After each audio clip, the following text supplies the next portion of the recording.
Now, when you place your order, you're going to have to buy at least 4 months of inventory, right? So Yes, that means the minimum ordered quantity. Yes, minimum ordered Okay. quantity, MOQ.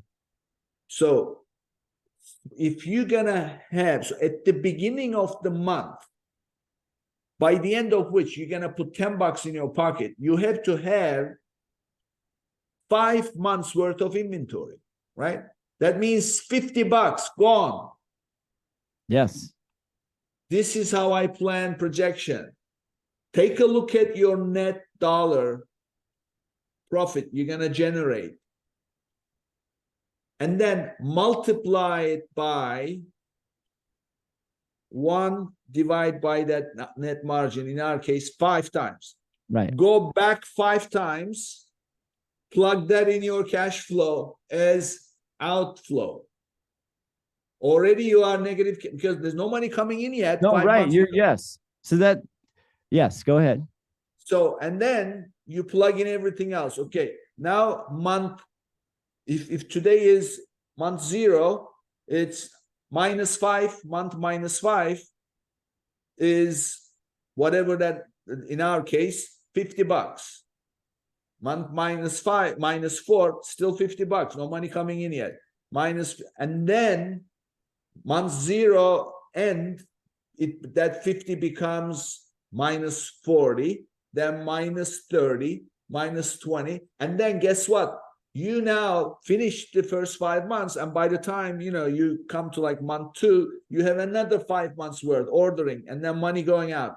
So you simply multiply it by that, and then that's what gives you your net cash requirement. I like it. Now I've interviewed and talked to a bunch of sellers that have done very well.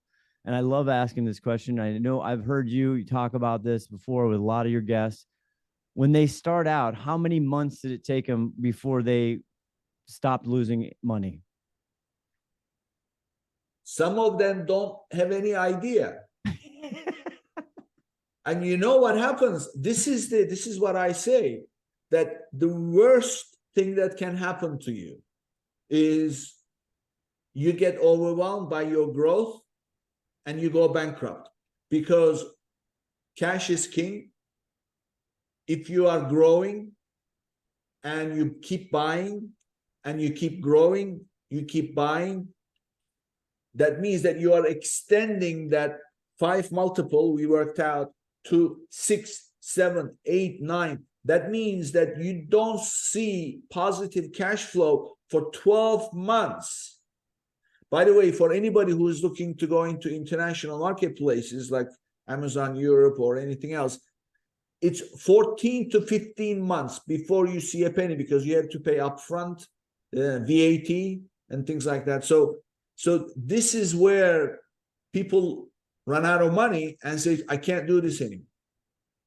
100%. Exactly. While they are making money and growing. Exactly. Because the profit is still undefeated. As far as I can gather, profit is undefeated. And if you understand your true profit centers and your metrics to deliver cash in your bank account, you will sustain it for a very long time. Yeah. And so that is what, that's a great, I like your logic. It depends on your terms, all these other things, and how you're capitalizing and how you're actually financing it and what have you. But I like your multiple, the 5 multiple. And yes, most of the people I talk to, depending on the category of time, also the time that they started their businesses. I mean, don't tell me you started it in late 2020 and you grew, and you were making money right away. Fine. That's a unicorn time period in e-commerce, right? And probably never. Exactly. 9 to 14 to 16 months is typically what I hear, where they got their first dollar, and that doesn't pay all the bills. It's just they finally cleared a month where they didn't lose their butt. Right. So, 2 seasoned people, as you put it, we can go on all day long. But this, and two podcasters who like to talk, but we have to wrap up the business talk, and I want to move on to my what my guests call the therapy session, where I get to know who Scott Ashman is,